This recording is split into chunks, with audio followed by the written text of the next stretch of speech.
কোনো আওয়াজ নেই।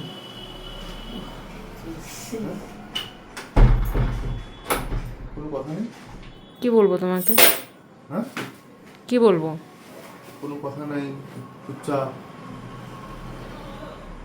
হ্যাঁ, কি ব্যাপার? তোরা ওরকম ভারী মতো কেন করে আছিস? দেখছো টাইমটা? টাইমটা কি দেখছো? চোখে কি গেছে টাইমটা?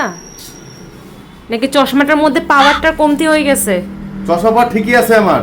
হ্যাঁ ঠিক আছে। কোনো কথা হবে না। তুমি তুমি কি ব্যাপারটা কি? বেরো বাইরে বেরো বন্ধ করে বেরো বেরো বেরো তুই বেরো বন্ধ করে বেরো তুই কি আরম্ভ করছিস তুই? হ্যাঁ, কি হলো? ব্যাপারগুলি কি? তুই এবার ওকে তেড়ে যাচ্ছিস? এত বড় সাহস কে দিল? হ্যাঁ, ওকে তেড়ে যাচ্ছিস তুই? আবে তেরে বসে একটা থাপ্পড় মারবো, ঘরে জায়গা নাই। বেশি সাহস, অনেকক্ষণ ধরে শুনছি আমি।